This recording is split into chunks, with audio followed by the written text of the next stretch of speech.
Hello, hello. Hello, everyone. If people could please get seated, we'd appreciate it. Thank you. Thank you, everyone. We'll just close the doors. Thank you so much, everyone, and thank you for your patience, excellences, respected leaders. Buenas tardes, bonsoir, good evening, salam. Thank you so much for being here with us this evening. Welcome. My name is Maaza Siyum, and I have the pleasure of leading Oxfam's Blueprints for a New Economy program. It's such an honor to see this room so full, this big room full of colleagues, friends, and partners who care deeply about building a fairer future. We're especially privileged to have many esteemed leaders with us. President Bachelet, thank you so much for coming to join us. I see people driving change across policymaking, across countries, and if I were to name everybody here and your amazing credentials, we'd need to delay the panel even more, and we'd frustrate Cameron here. So please allow me to say all protocol observed, and we're really thrilled to have you here with us. Can everybody hear me okay? Yes, I see nodding. Okay, wonderful. So on behalf of Oxfam, first of all, I would like to express deep gratitude to our co-hosts for this event, our longtime partners, Club de Madrid, without whom this event would not be possible. And of course, gratitude to our most welcoming colleagues at Oxfam in Spain. You know, they were so busy with all of the logistics to welcome us that they forgot to organize the weather for us, but we're gonna forgive them that small oversights on their part.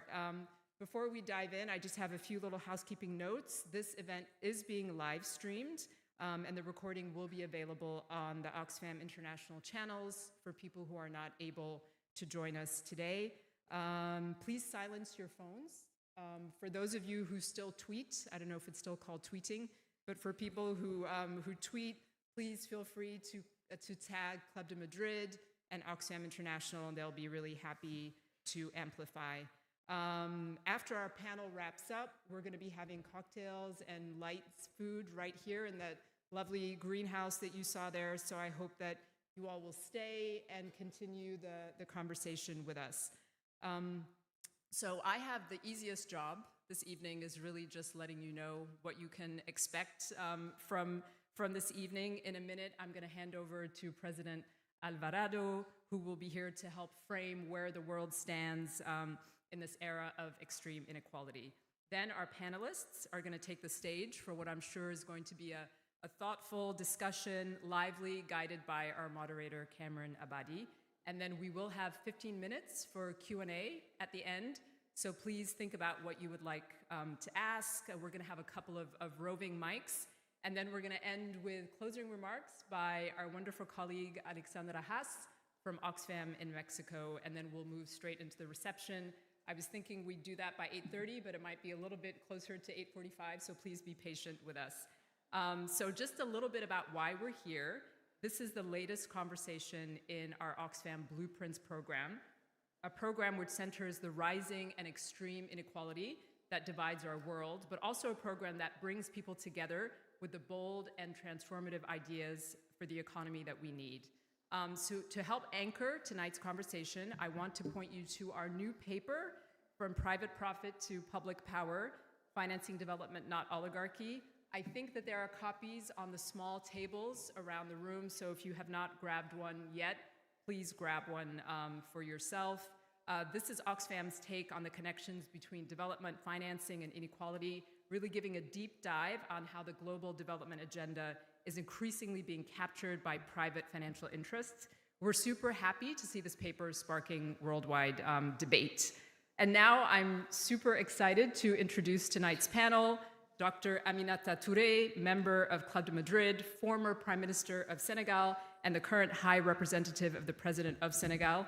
Dr. Touré is a fearless advocate for human rights and good governance. Thank you so much for being here. Minister Javiera Toro from Chile is here. She's the Minister of Social Development and Family, whose leadership from care to social protection is really felt by all those on the front lines. We have Dr. Koffler, Parliamentary Secretary, State Secretary at Germany's Federal Ministry for Economic Cooperation and Development. with a long-standing record of championing human rights and who has been driving government cooperation to tackle inequality. And last but not least, Daniela Gabor, professor of economics at SOAS, whose groundbreaking work on finance, central banks, and what she has termed the Wall Street consensus is radically reshaping how many of us think about the financial forces driving inequality. So guiding the conversation is Cameron Abadi, deputy editor at Foreign Policy magazine and co-host of the Ones and Twos podcast, which I think many of us here are fans of. Cameron, we know it's a very news-heavy period, so we're really delighted that you were able to make it to be with us. And now, with that, it is truly my privilege to hand over to President Carlos Alvarado, Club de Madrid board member, former president of Costa Rica, to lay the groundwork. Señor Presidente, usted tiene la palabra. Welcome.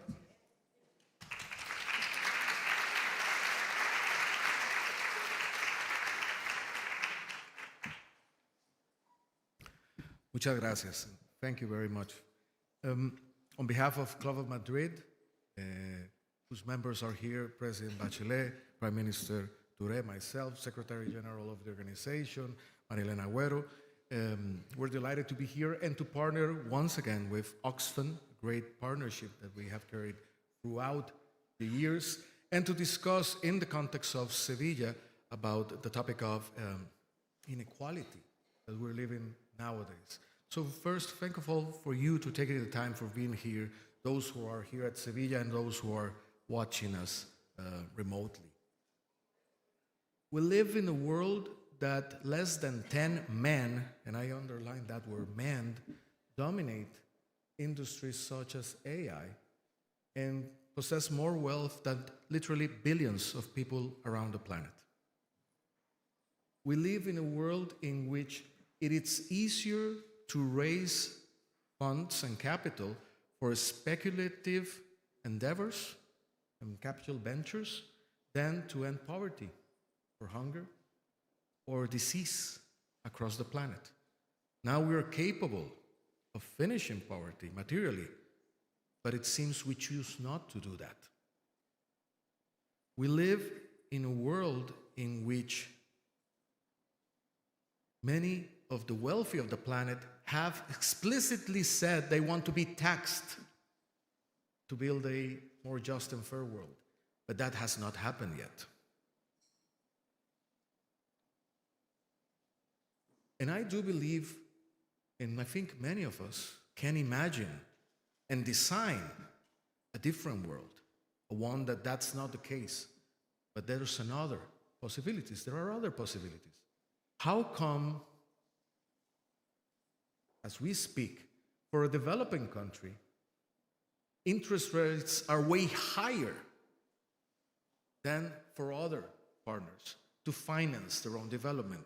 How come more than 60 countries around the world do not possess fiscal margins, are actually close to default, and cannot access finance for poverty, education, healthcare, and they have to compete always those responsibilities towards their constituencies, their citizens, people, and have to decide whether they pay debt or what they do with the limited resources. Not to mention financing SDGs, which, by the way, are lagging behind, or tackling the climate crisis.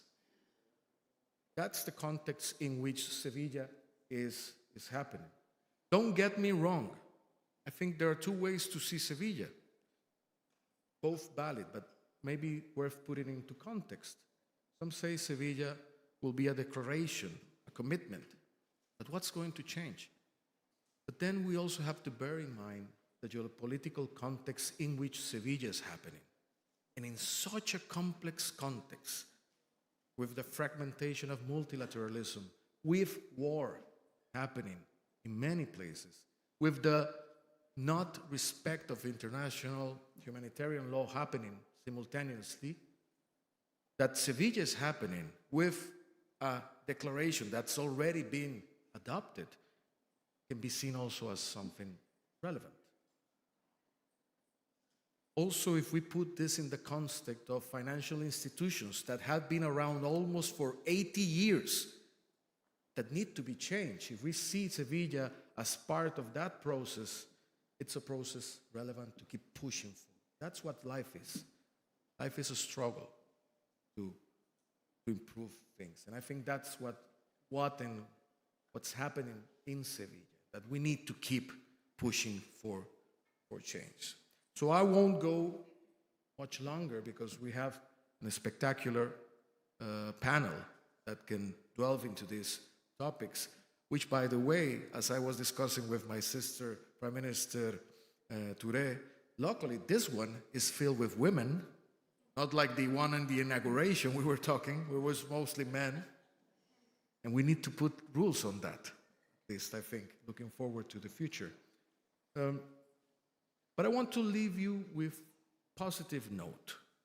The one I personally use when I look for hope nowadays. Because in this world, there is a high demand for hope, but it appears to be little supply of it. I want to share this, what helped me in those moments. Where do we seek hope? And I can tell you, I seek hope nowadays, not outside, but within. Hope is within ourselves in the certainty that us, each and every one of us, can make a difference in our action, in our behavior, in the way we address things, in our resilience to combat those things that we believe are wrong and keep striving for the things we believe are right. The big change makers of the planet, at least the ones I admire the most, they did not have tanks, bombs behind them. They did not have the big quantities of money, but they had ideas. They had the resilience. Nelson Mandela changed his country. It was about resilience, ideas, rallying people. Martin Luther King did that. When other extraordinary people around the world have driven change, is because they found the hope within themselves and within others. And I do believe that's what we need to do in this world. A world that is spending more now in weapons than in development. But a different world is possible. And I believe that's why we're all here today. And I'll leave the solutions then to or at least some hints of the solutions to our panelists. Again, on behalf of Oxfam and Club of Madrid, thank you for being here.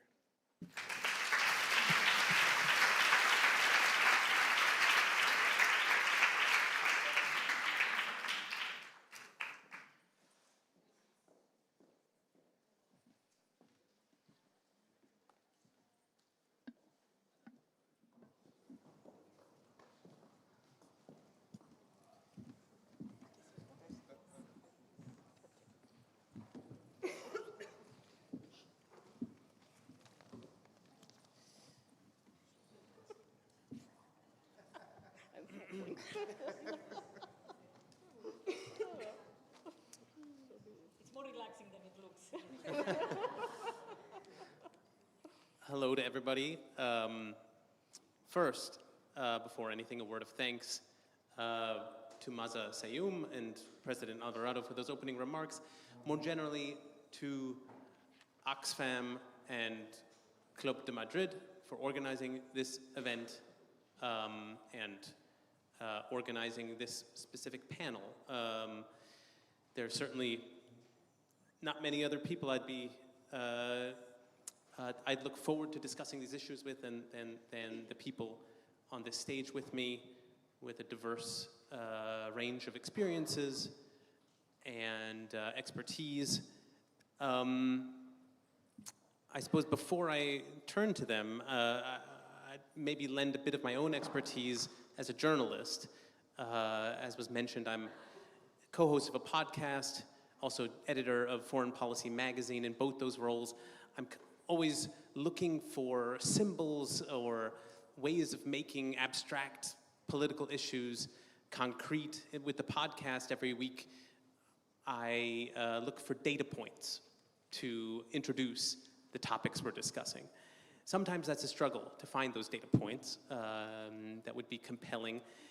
For this conversation, it was not difficult for me at all. There was actually, it was almost the opposite problem. There were too many data points that I thought made the issues relevant for audiences. Just to name a couple of them, maybe one that already people in this room have been discussing is 46. That is the temperature in Celsius degrees that has been reached in Spain, not far from here, a record-breaking temperature in the country. Obviously makes the issue of climate change all the more concrete when you're organizing an international meeting on sustainable development in those temperatures. Another data point comes by way of the Oxfam paper that Maza mentioned in her introduction. $33.9 trillion. That is the increase in wealth of the world's wealthiest people since 2015. An enormous, staggering increase in wealth at a time when many more people are struggling, many more countries are struggling, where aid is diminishing and dropping. So that disparity itself is a compelling symbol, I think, for tonight's discussion. And then another simple data point would be 2015, which was the last time the Finance for Development Conference met. And the extent to which the world has changed in those 10 years has been mentioned in, I think, passing already in these introductions, and I think in terms of wars happening in the world, in terms of debt crises that developing countries are facing, problems have emerged that 10 years ago most people didn't anticipate. Perhaps some did, but most, I would say, haven't. And so, you know, in the magazine and the podcast, we try to be critical, but also constructive, and I hope that's the spirit in which we can have the discussion here tonight. We will spend about 45 minutes or so having a discussion, but then we do want to take questions from the audience. There will be time for that, for a few questions. I know there are journalists in the audience. You're also very welcome to pose questions at that time. So please do think of any questions already. And I will begin with my own question, though, for Dr. Touré. Amid all of this activity at the conference itself, there was one very clear absence, namely the United States. The United States very conspicuously removed itself from the proceedings this week, and I'm curious how you think we should make sense of that. Is it a shock, and is that potentially a shock could be, I guess, potentially negative or positive? I mean, how should we think about the United States removing itself from the discussion of sustainable development and the sustainable development goals? Yes, thank you for the question. And before getting to the specific, let me go to the general. Well, I think we are living through very special times. I'm not very sure since the past maybe 2 or 3 decades, we've been facing such a situation in terms of going backward, in terms of rolling back progress for humankind. That's what I think. From my standpoint, which is in Africa, West Africa, what we have been seeing is literally, I mean, from the United States, since you're talking about them, they retrieved themselves from, all the development project through USAID, which mean very concretely, because when you say it, it sounds like, okay, well, they were here, they left. But it's about cutting sometime life-threatening, diseases solutions. I mean, meaning medicine for AIDS, family planning. Let's talk about it. Contraceptive is not going to flow again, etc., because they were used to fund that program. And I was saying this morning in a conversation, I think that was with Agustina and Maria Elena, that anyway, if there is no contraceptive, women are not going to make more babies, because to the contrary of what people think, fertility rate is going tremendously down in Africa and West Africa. This is going to drive abortion, illegal abortion up, because women will have to find solution, like in the past. So talking about going backward, but what is scandalous to me is now brutality and violence seems to be a strategy to bring anybody to the discussion and the negotiation table. I've never seen that in my life myself. I'm going to be 63. Is it the end of multilateralism as we know it? That's the big question that we have to pose ourselves. And what are we going to do about it? That's the main question. I mean, we all agree, reasonable people. When we say all, I say all the reasonable people, that this is not the right way to go, obviously. So, but what are we going to do? Because I think at some point we know what the policies are going to be, but what the responses from the progressists, is going to be. And when I say progressists, it's those who believe in the human rights agenda, those who believe in solidarity between people, those who don't believe that brutality and violence is not a way of solving our differences. So for me, it's the majority, I think, of the people. So how do we organize them to face what we are seeing? I think that's the question that we need to pose. And I've been in government. I'm, associated with government, and not at the center, but I'm still there. So I do call for coalition. It's the time for coalition. Because we need the numbers, we need to stand, and we need to fight back. Special times require special measures and require special mobilization on the issues. Are we going to sit and see, family planning being erased because it's an ideological issue for some people? Are we going just to sit and see, multilateralism turning into multi-bombism, because we saw bomb, all over the place, tearing apart international law? I mean, what are we going to do about it? That's the question of the day for me. I think that clarifies a lot of the issues at hand right now. In just that phrase, end of multilateralism, is a very stark one. And maybe we can unpack that a bit more, because this is a conference going on where multilateralism is the ostensible goal. But it does strike me that it's a time to also think about what's happening on the national level. And Minister Touré, you're someone on the front lines on the national level in Chile. And I'm curious, is development policy something that we should be thinking about as a national level policy? And I was reading about the national care policy that your government has pursued in Chile. Maybe perhaps you could explain what that is, and just explain the national role if you think that's important on development.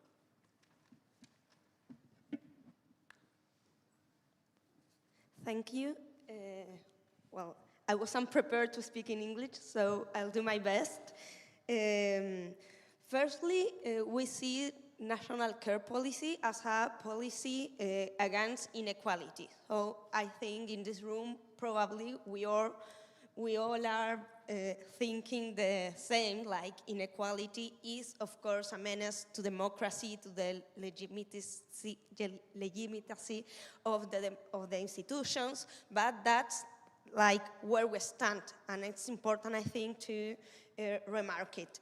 So while economic growth in the last decades in Chile have been equal to very important social progress, inequality persists. And that's like a main preoccupation for us in the government and, of course, all progressive sectors. And then that is, I think, because of an unfair distribution of income, but also about another multidimensional factors. And one of that is, of course, the care work distribution. We are working that as the main policy of the Ministry of Social Development. And the policy aims to distribute in terms of gender and on social terms the care work. Firstly, to recognize caring is a work. Caregiving is a work and is mainly provided by women and mainly unpaid. In Chile, and the rest of the world is similar, we have estimations that unpaid caregiving work could represent as much as 25% of the GPD. So it's not only a thing of have an indoor problem or just like a family distribution inequality. It's also, it sustains life, it sustains society, and it sustains economy. We are losing the labor force because we have in Chile and in Latin America a very low woman labor participation. So we have a huge potential. We as societies, as economies are losing. So what are we doing? The main goal is to have a better distribution of the caregiving work between men and women, but also between families, communities, the state, and the private sector. And we are working in three dimensions, I could say. Firstly, recognition. That's like the first thing. A few years ago, we didn't spoke of this like broad audience. So we created a register of caregivers that has right now 180,000 caregivers, mostly women, around almost 90% of them women.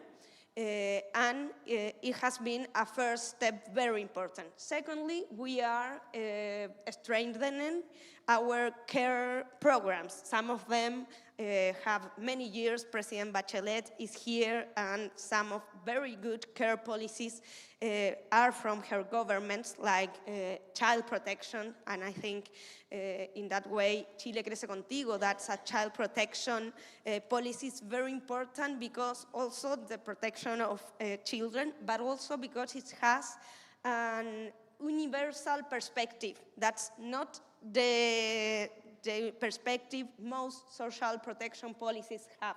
So that's something we are expanding to the care system. And also we are passing a bill on the Congress. I hope that we can pass it this year so that this can be a system recognized by law, and that is that will be strengthening or developing in the next governments, because of course I think I'm proud of all the advances we have done, but there's a lot of challenges, and the problem is huge. So we are addressing it, but we have to do, of course, more efforts. And in that way, of course, financing is one of the issues and the problems when we address this.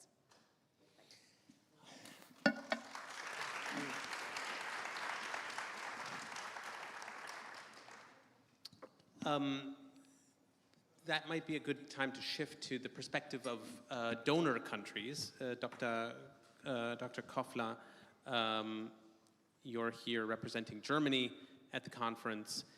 And one of the issues we're facing is not only the United States being absent, but countries, a number of other donor countries reducing the aid that they've been providing to developing countries, and among them is Germany. And in recent years, that's been the case. But it's not only Germany. Obviously, Britain, France. In Britain, I believe the argument the Prime Minister recently made was that more defense spending needs to come, and that foreign aid needs to be sacrificed for the sake of defense spending, which seems to me a threat to a more holistic way of thinking about both defense and development. And I guess the question I have is whether you think whether we are losing the political argument in donor countries, or in Europe, including Europe, is the political argument in favor of foreign aid beginning to slip in democratic terms?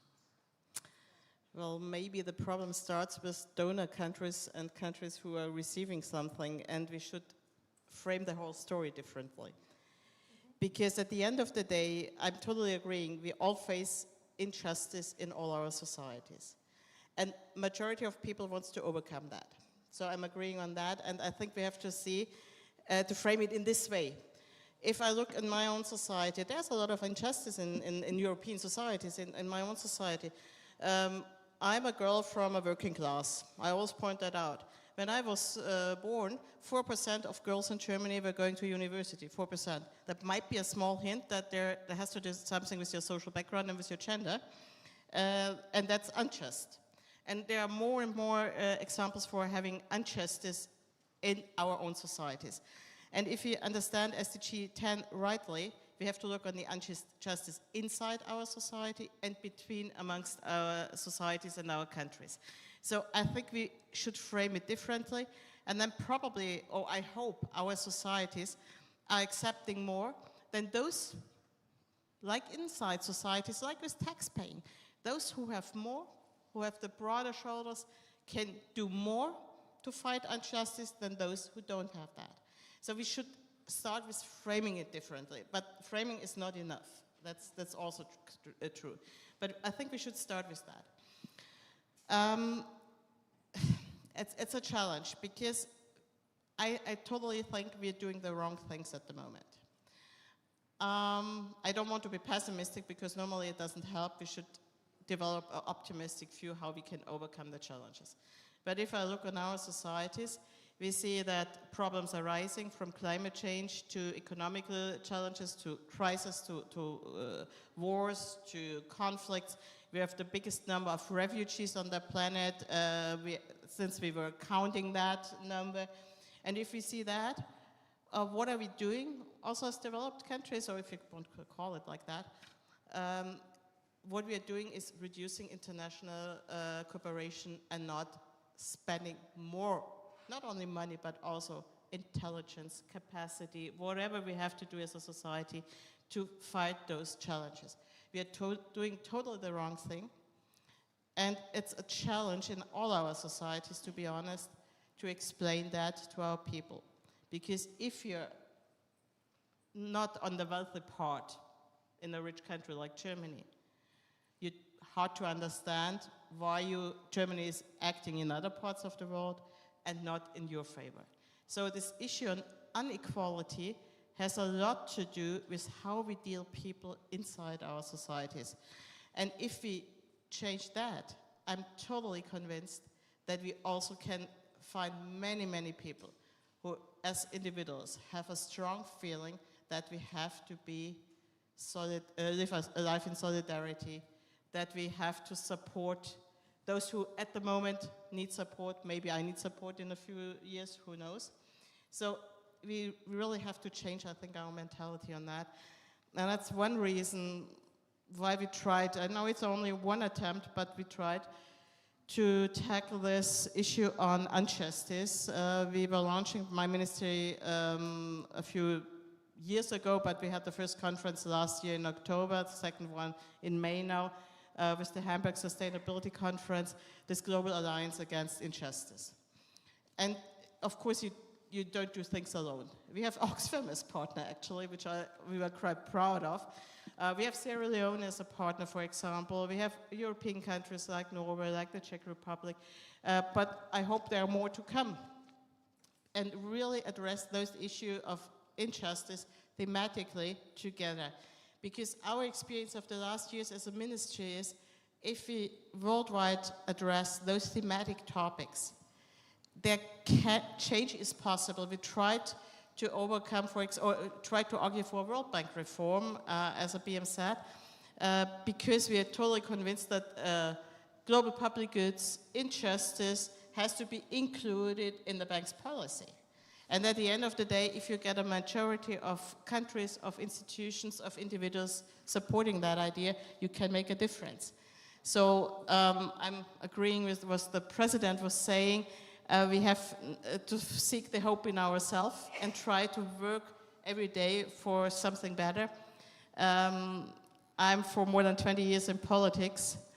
I don't believe that we find a revolutionary step just to solve all those issues in a quick way, but I still firmly believe that we have to work every day for more progressive, for more inclusive, for more solidarity in our societies, in all our societies, and only with those steps we come closer to solutions. I didn't talk about our budget, but that's obvious. No, that's...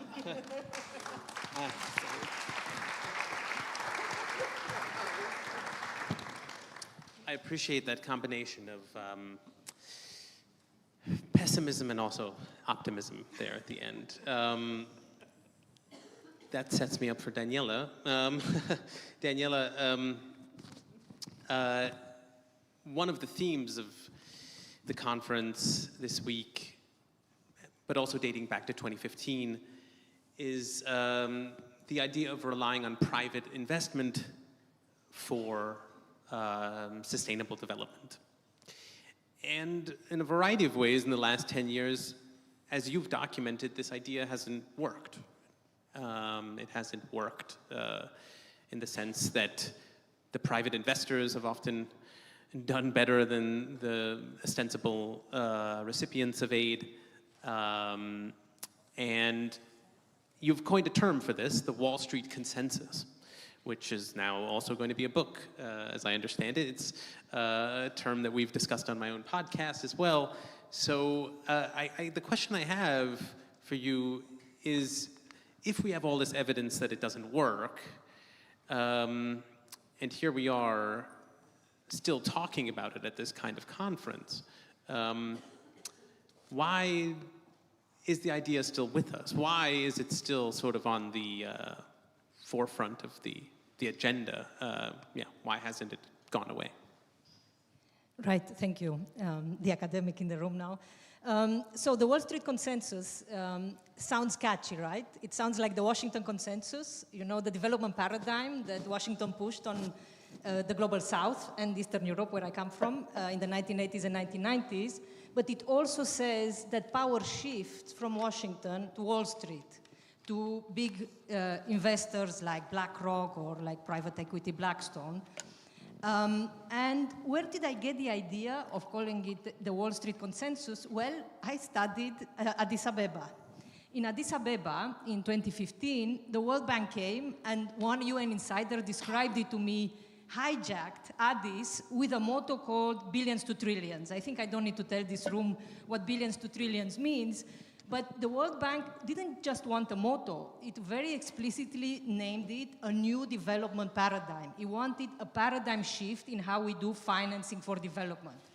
And when he talked about billions, he talked about billions in official development aid, in concessional funding, and in local national fiscal resources that could activate the power of private cash, the trillions in private investment.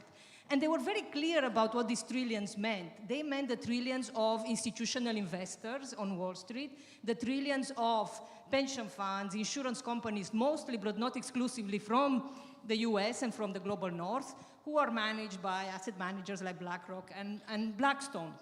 So the billion to trillion agenda was not just the World Bank, but every other multilateral development bank, the Global Gateway program of the European Union, the Global Partnership for Infrastructure of the Biden administration, all go into this new direction of a development paradigm that says to finance the global ambitions, the transformative ambitions around Agenda 2030, around the SDGs, we need to make development investable. And what do I mean by what do they mean by investable development? They mean a hospital can't be built with public money anymore because we have scarce fiscal resources. And if in 2015 and this was a theme, imagine now how strong the theme is, there is not enough public money. So instead of the state building a public hospital, we have to convince private investors to build it for us. We have to convince, for example, the French asset manager Meridiam to build in public-private partnerships hospitals in Turkey. Meridiam owns 5 of them in Turkey. So to me, this model of development is still very much alive. I have been to various panels today and yesterday of the International Business Forum, and we are still talking about blended finance, we are still talking about mobilizing private finance, about leveraging private capital.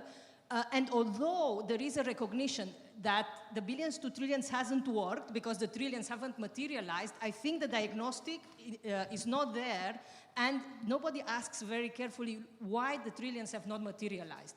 And my answer to this, and this is why I think it's important to think critically about it and to be maybe even more pessimistic than you, my answer to this is simply institutional investors are requiring returns on privatized social infrastructure, on privatized energy, on investable development. They are requiring returns that are simply inconsistent with development outcomes. So when you hear, and this is where I'm going to be sort of controversial, when you hear the difference between Addis and Seville is that we still keep the mobilized private capital, but this time for development outcomes, and I urge you to read the outcome document, it says this very explicitly. Nobody asked the questions, is privatized health possible or consistent with development outcomes? Is privatized education consistent with development outcomes? Is privatized water consistent with development outcomes? And I think even energy is a question to ask if I think about the experience of Nigeria or the experience of Ghana, but this is where we are. Essentially, this is a consensus because we are not prepared to change what Washington consensus and neoliberalism has left us with, which is the institutions of macroeconomic policy making and the political will around it have not changed fundamentally since the 1980s and the 1990s. And I have to just make this bracket, and maybe provocative. I think it's very interesting that Donald Trump is prepared to question that particular macroeconomic institutional arrangement. Thank you.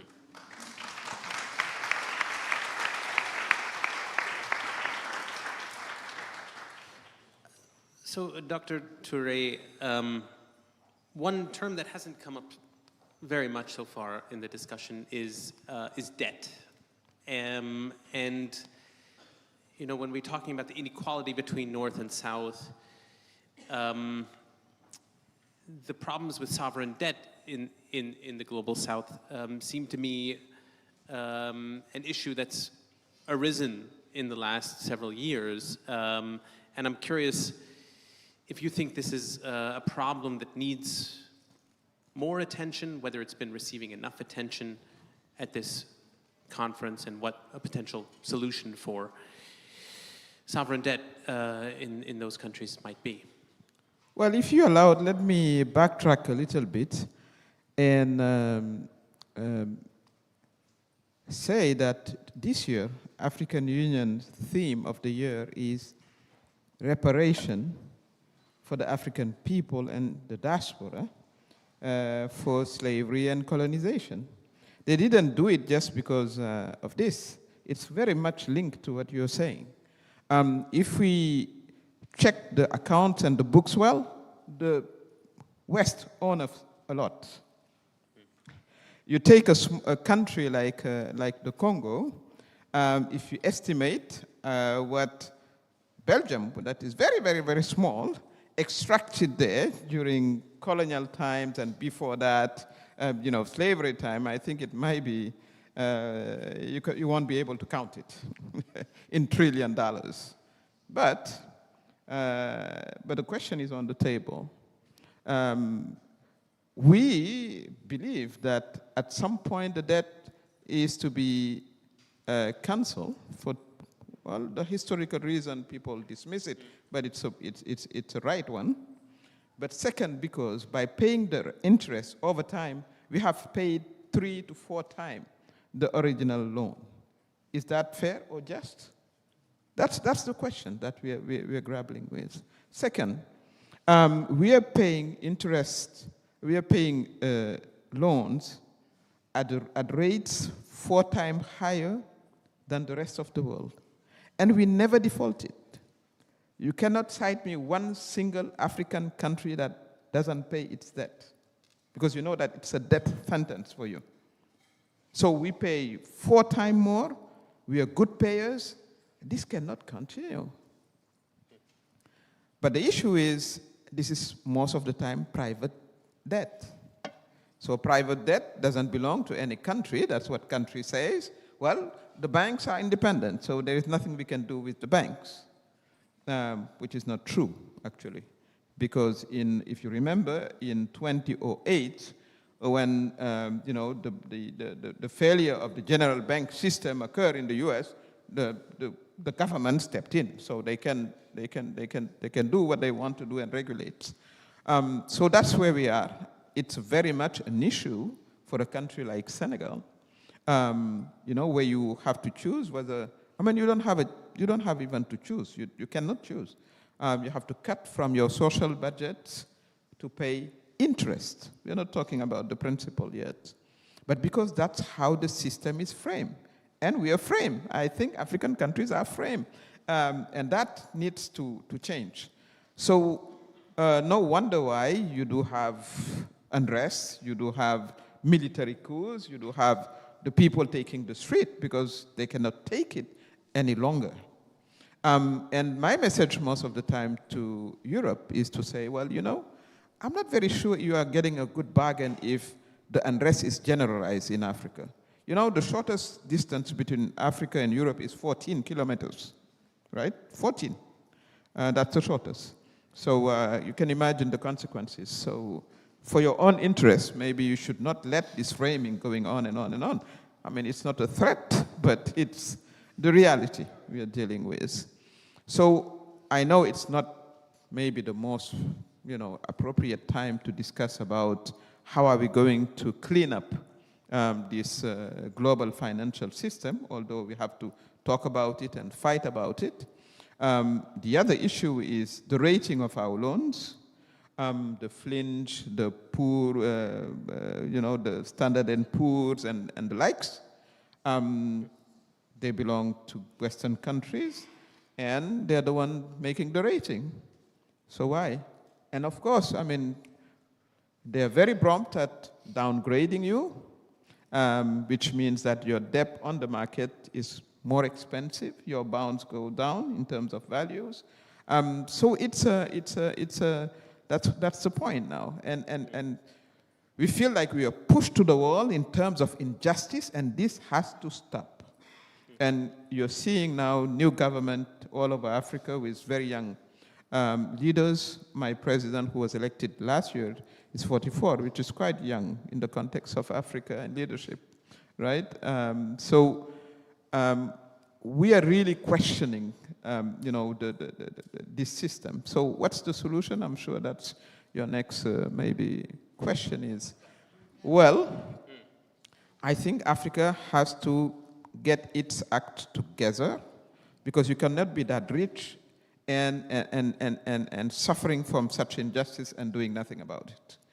And that's why strengthening African Union and unionizing our economies and our political, power is critical to face as one. We have 54 countries out of 194 in the General Assembly, so you're more than 1/3 of the state members. So that is what we need to work on. We commerce within ourselves only up to 15%. So maybe it's time to reverse things and to commerce among ourselves and to create our own currencies. ECOWAS has a project of creating its own currency for the past 5 years. We should have started. Well, I mean, we had, pressure from different places, but that would give us our own leverage. So this situation is also an opportunity for Africa. That's how we see it. It's like maybe it's time for us to just, take, everything in our own hands, and we'll figure out, and we'll there is no other way, because, that's the thing with injustice. When you go to a certain level, I think it's ingrained in human, DNA. You just have to face the situation, you have to resist, and you have to fight. Of course, it would be great, like in the old days, that all who suffers injustice would join hands, which is not the case now. But I think if you have to rethink about how to save what is left for multilateralism, which is, for me, a civilization issue, a human civilization issue. Are we going to go back to what we have seen in Gaza? I mean, mothers running with kids, falling, trying to protect one while the other one is... This is what human civilization is all about? That's what we are looking forward to? Or do we want to redesign, a new way of, living together in this planet? That's a question that is posed to humanity, that is posed to ourselves in Africa. But we do have one advantage point, though. We are the youngest place on the planet. 70% of the African population is below the age of 35. Then you can experiment. You become daring, and you have to, to fight, etc. While the average age in Europe is 44 versus 19 in Africa. So maybe it's about time that we have a decent discussion around, migration, etc. I saw in the news today that some robots are being, sort of created to replace human manpower. So let's see. But that is going not to solve the issue, but I do think there is room for cooperation based on, decency. Because now we are back to, the basic. We are talking about decency. We are talking about civilization. Because what we're seeing is appalling, and we have to be scandalized, and we have to unionize. We have to face the situation and to change it. That's what I believe in.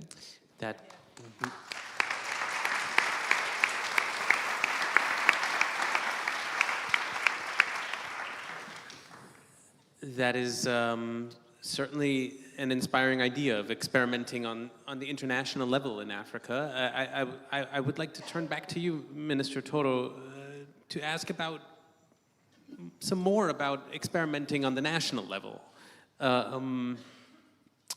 Specifically when it comes to combating inequality and pursuing policies of redistribution. I'm curious what your government has found it possible to do in terms of redistribution, whether in terms of pursuing taxation or other methods of addressing inequality through redistribution. Sometimes people respond to that with pessimism, but what is your policy, what has your government been able to do at home? Okay, thank you. First of all, of course, a better distribution of wealth is required for all the things we are speaking here. And in that sense, the role of a state is fundamental in building this fairer society, and taxation are ineludible tools for that.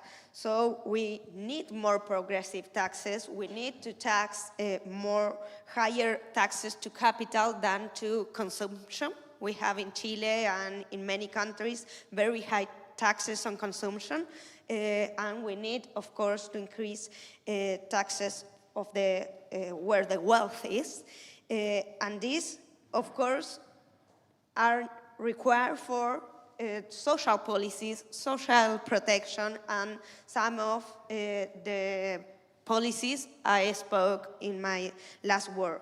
And also, of course, we need to go forward on discussions as global taxation, the pursuit of illegal flows, how we have been speaking in this context, and international cooperation. And on that, of course, coming from the South, obviously, I think that's very important to make a note on that. And Prime Minister Touré, I think, was very clear on that. But cooperation and the ineludible globalization that, of course, makes that our problems are not only national and in many senses are global, cannot mean, again, dependency. And I think that's a very good, important point to say, and I think the Prime Minister had a very strong view on that, and I think that's important to say. We need globalization, so we are in a global context,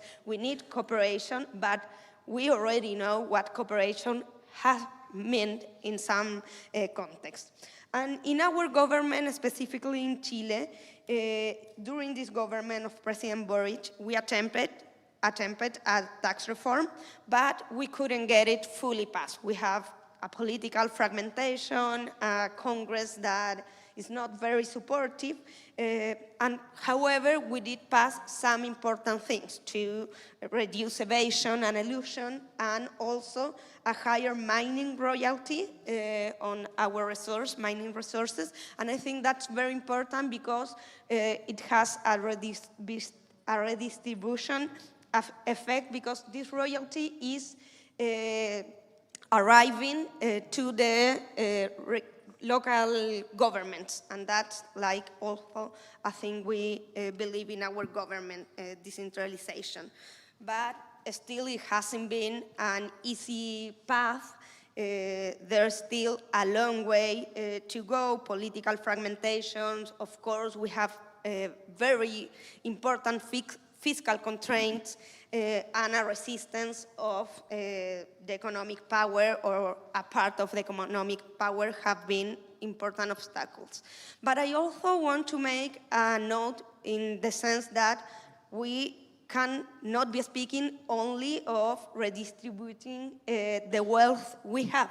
Sometimes in social protection forums with other social protection ministers or social development ministers, we are speaking how we can redistribute very little resources. So we have we also have to speak how we can produce more value. We need a new productive model. We need to increase the capacity of our societies and economies to produce wealth and to overcome the traps we in Latin America have. The last decade has been a decade with low growth. So we have to more an economy that's more diverse. We can not be only relying on our extractivism of mineral. So there's a huge, I think, a huge task in that way. We have, of course, to redistribute better. That taxes are very important, but also we have to think about our productive systems and how to be creative, more diverse, less dependent, but in a context of globalization. That's not going back to recipes from last century. So I think that's a discussion we have to give also in this context. Thank you.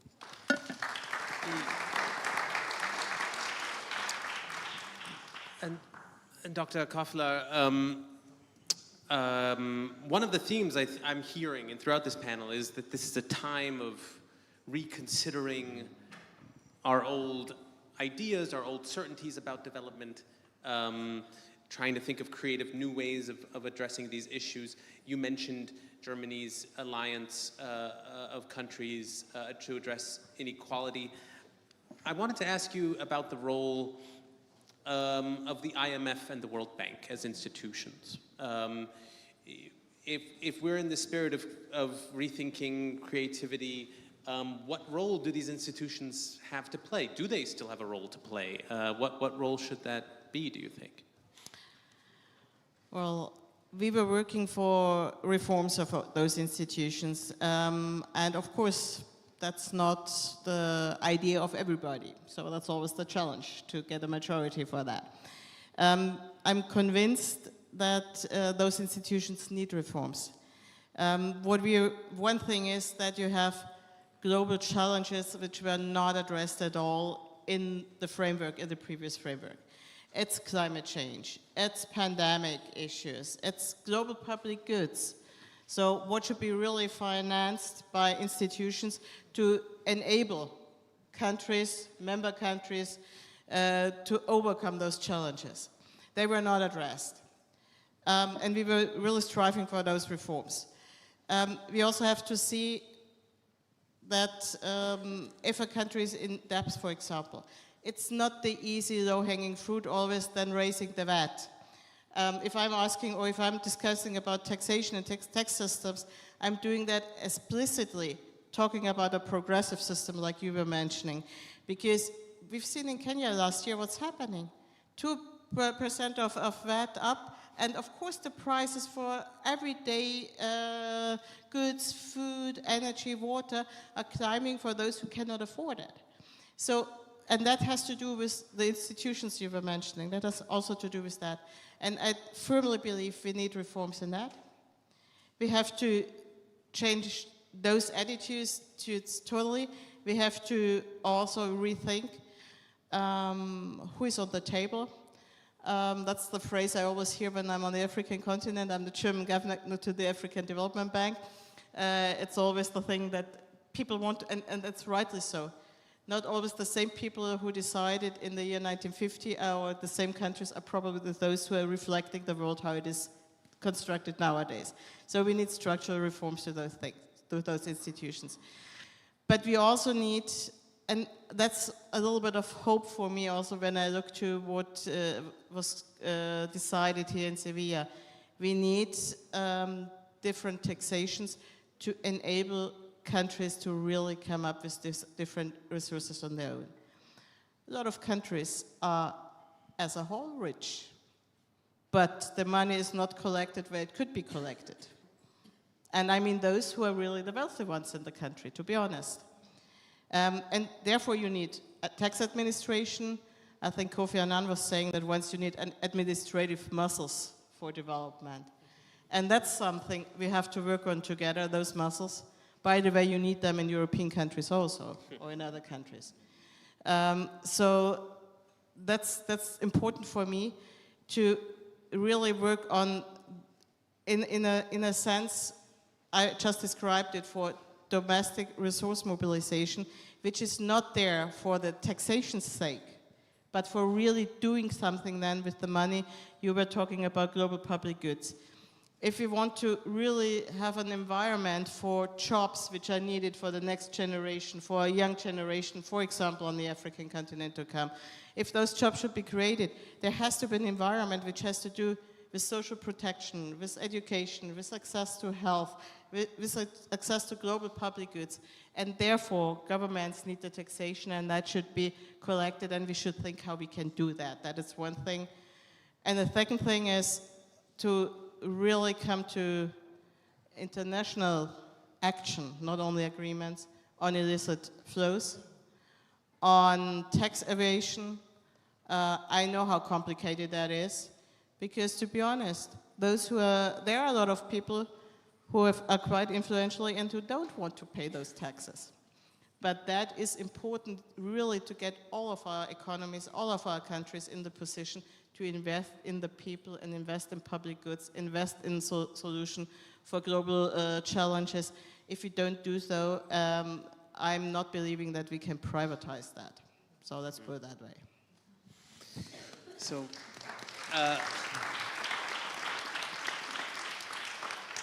I'm going to ask one more question and then open up to questions from the audience. Please raise your hand. Any journalists in the audience, please make yourselves known and as well, and microphone will go around. Daniela, to conclude, I think we all appreciated your critique of the Wall Street consensus, but I'm curious to hear how you think things ought to work. What would you say to someone who says, well, then the private investors are ultimately the ones with the capital, the money at their disposal to support this spending on development. If we're not going to turn to private investors, then how do you think the system should work, Daniel? Why don't you tell us? Thank you. Listening to Dr. Touré, I feel like this is a reform or revolution kind of question. And let me give you the reform answer first. As a member of the International Expert Commission of the United Nations for Financing for Development, we have a reform answer in our final report, so please read it. And the reform answer is basically and the outcome document also recognizes that in the section on mobilizing private capital, it says, look, this model has mobilized trillions because it's very expensive, not just for the World Bank, but it's also very expensive for fiscal authorities in countries where we want to mobilize this private investment. It says public-private partnerships are generating contingent liabilities that can become budgetary time bombs. It says it generates external debt vulnerabilities and amplifies them. We have to remember that actually the financiers, the new development partners in the Wall Street Consensus have taken more money out, have taken trillions in debt service from the Global South instead of investing them there. It's a paradox that we are still talking about this, but anyways, the reformist way forward is to take what the outcome document says, and it says, look, we have to create new mechanisms to make sure that the state kind of governs this process of mobilizing private capital, and I very much urge Germany, when it thinks about the reform of the World Bank, not just to think how it can scale up guarantees, which is exactly what the World Bank is doing now, that's a form of de-risking or mobilizing private finance, but how can the World Bank help countries in the Global South do what the outcome document suggests, which is mechanisms for accountability and for a fairer distribution of risks and rewards between the private and the public sector. So far, the private sector is getting the returns, the public sector is getting the costs, and the cost of privatizing social goods. I really like that you talk about global public goods, but let's be clear. In the investable development paradigm that we still have here in Seville, these global public goods are privatized. We are talking about private ownership of social infrastructure that generates returns for investors, right? So in our report, we're saying, okay, you have to do a bit more than the outcome document suggests, and that's great because our commission was composed not of UN member states, but of economists, and strangely, we managed to come to some kind of an agreement. And we're saying that the state has to impose some conditionalities. It has to ring fence some areas of social infrastructure from private ownership. The World Bank should not help any private investor, any BlackRock, any Blackstone. It should not help them subsidize privately owned hospitals in India, in Nigeria, and Ghana. This is simply, it doesn't work like this. I urge you to read the Bloomberg report on what's happening when the World Bank actually supports private hospitals. It's a disaster that the US healthcare model shows. Now, the revolution... Yeah.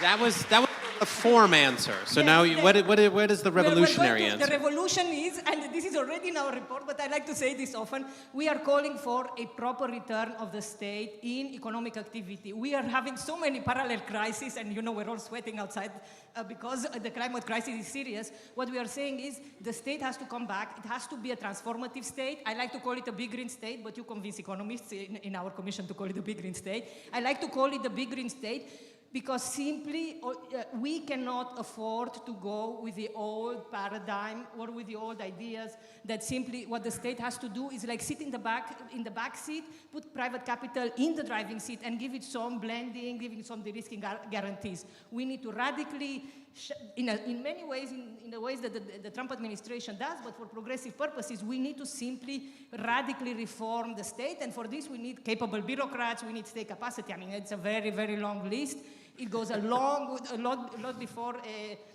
beyond domestic resource mobilization, but to me it is, we have to think of the state as a force for good, for public good, the only force that can protect us from all sorts of crises that we have, and that's a national level work that we have to do. That's great. I think you have another book after the Wall Street Consensus. I don't know what the term of progressive Trumpism seems to me maybe a problematic term, but okay. We will turn to the audience now. I'm not sure where the microphone is. I believe the microphone is over there.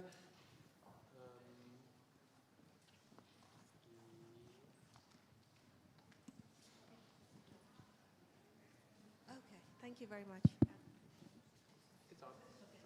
Okay, hello, good evening. My name is Leila Latif from the Committee on Fiscal Studies at the University of Nairobi. My question is, I mean, we're seeing extreme inequality in trade, in international taxation, development, what have you. And I think from the research that we're seeing and also the country analysis, this extreme inequality is as a result of the global financial architecture, which in itself, as you have described, Dr. Touré, has colonial undertones. You've given those examples from the way in which we've seen debt and the problem of debt on the continent. Now, is it really an issue about reforming the global financial architecture, the IMF and the World Bank, or is it really time that we think about dismantling these two institutions and creating an institution that reflects the post-colonial lived realities of our society today? So I'd really like to hear your intervention on that. Thank you. Take that question. Dr. Touré, you were mentioned there, so please. Well, when I was young, I was sort of a revolutionary, sort of idealistic person.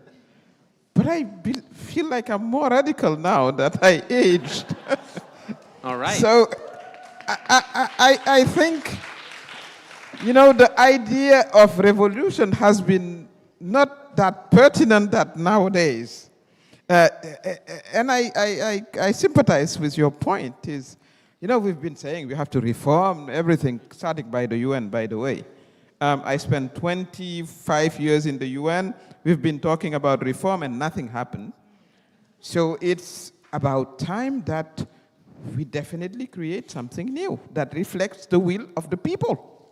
I think we have no choice at some point. And maybe the place to start is among the people. The state has really a responsibility to do good. The state is there for that. We pay our taxes for the state to kick us back with good education, with health and the rest. So, but that is a fight. That is a fight of the people. Because I have the feeling that we mainstream everything, forgetting that maybe that's community dynamics that will give us the power we need to change things and to revolutionize things. So my feeling is maybe we should go now downstream. We should mobilize those who hold the state accountable, those who will hold the UN accountable. If you're UN, you cannot deliver. We have to create an institution that delivers for us. I think that's the responsibility. It seems like we are back to, decade back, where people were not happy with, the power balance and the structures that led to the Second World War, and then we had to tear apart everything and rebuild a new world. So I think we will have to be radical thinkers because we are suffering from radical oppression. I think that's, and that calls upon, all walks of life, starting by the economics. I'm going to give you an example from Senegal. We're talking about financing and the state, etc. But between 80 to 90% of our economy is informal. It means it's not recorded in the books. But these are the people who put food on the table. But the state doesn't know what they're doing. They're not identified. Of course, they don't pay taxes, etc. So the first revolution to do is that real economy called informal needs to be recognized, needs to be supported, and the actors need to access funding, need to be industrialized, etc. Because we imported, the colonial vision of what an economy is. But the economy is the small farmer, it's the small entrepreneur, this is also the kind of revolution that we need, is to really sort of redesign, the way of doing business, of thinking, and revolutionize the states. Because our states, in our place, is of colonial essence. The state was out there to oppress people, to collect taxes. That's how the state, we call it, the Napoleon state. That's what we had in, but it wasn't meant to deliver what we're talking about. So we have to change it radically. So I sympathize with it, but how are we going to do it? This is the big question. We can take 2 more questions.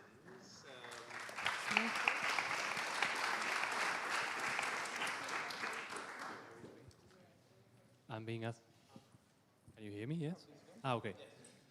Being asked to be very brief, but I'm from Argentina, a country where progressives were going through a very traumatic process of understanding what we failed. Right. I'm hearing a lot about. Well, probably we haven't been rebel enough when thinking about visions, and I'm hearing here informal economy. Well, our national party and the progressive part of it usually saying, okay, we need to protect the economy, industrialize, and kind of decoupling from the reality of job aspirations and that popular economy sector.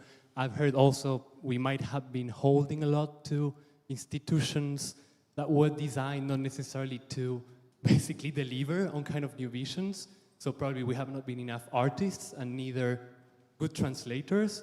And the third point is we have probably not been able to be good, build social contracts with the maintainers to make sure that those visions could sail through those institutions go on. So my question is, what would you do different if you had the time not to rush behind every single priority, short-term priority coming from your jobs, and might be as in your current position or outside your current position? Something different that you would do now following this framework.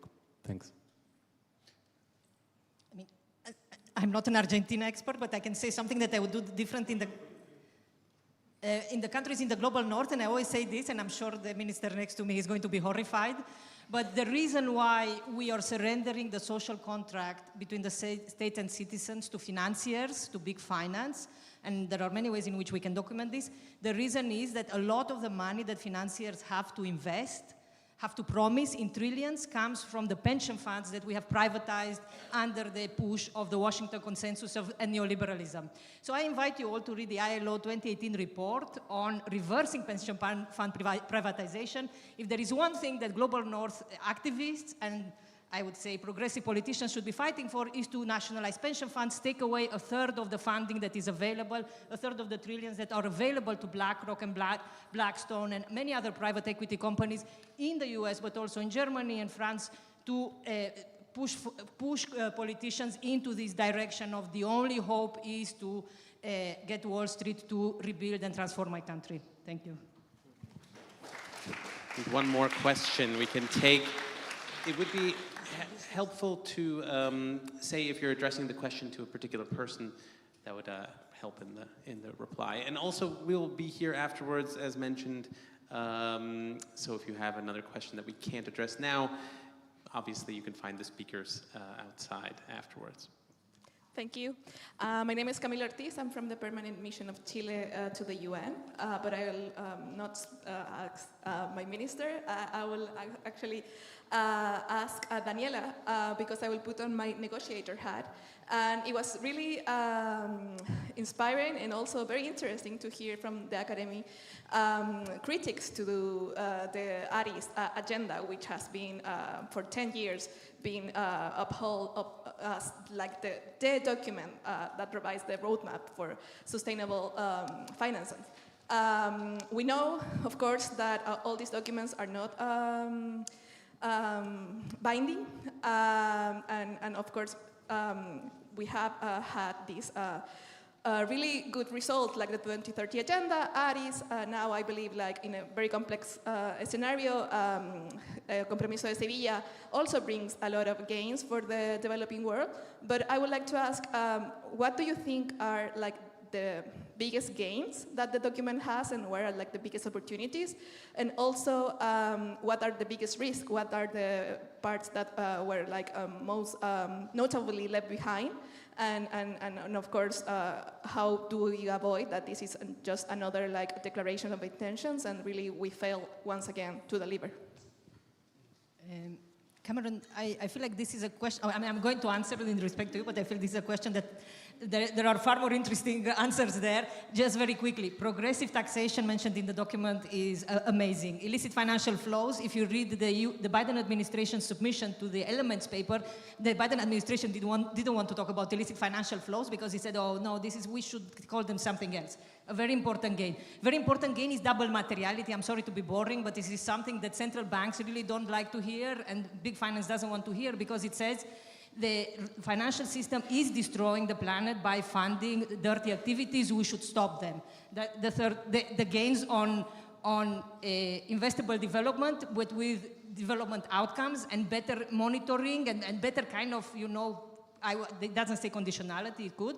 I think these are important. And 50F, the paragraph 50F, that to my shame as a Global North and European Union resident, the European Union dissociated from, although, and that's a big problem, it calls for a UN intergovernmental process on that renegotiation. So these are big wins for me, particularly where we are now. The biggest missing agent, and it's something that me as a macroeconomist would like to have seen, is why are central banks not mentioned in the document on financing development? Central banks or public institutions that can create public money, they decide fiscal space. Just look at the COVID-19 pandemic when central banks bought government bonds, look at the 2008 crisis. It's really an ideological domination of neoliberalism that central banks are not in that document. Thank you. Would you like to add anything? So I will bring this panel to a close. I'll ask Alexandra Haas from Oxfam in just a bit to give her final remarks. But just from my perspective, I think my hopes for this panel were more than met. Just the combination of optimism and pessimism and idealism and realism, reform, and a good dose of revolution. I think all of that makes for an inspiring panel. I think it's clear that the problems I think are easier to identify than the solutions inevitably, but I think we identified some promising paths forward. As I said, we'll be here after the panel, so look forward to continuing the discussion. But to bring it to a close, I would ask Alexandra Haas from Oxfam to come up. Yeah, I'm sorry, in the other direction. Thank you so much, Cameron, for your wonderful guidance through this conversation, which was really revolutionary and radical, and I love that. And I'm from Oxfam, so you really, really inspired us, I think, to change the world. Minister Toro, Minister Touré, Minister Koffler, and Professor Gabor. Wonderful to listen to you. You as well, President, thank you so much. Thank you to the Club of Madrid for their partnership in this event, and obviously to my friends in Oxfam who made this possible. I just wanted to close by answering your question, what can we do about this? And I think taxing the rich is a really good way to start. Maybe?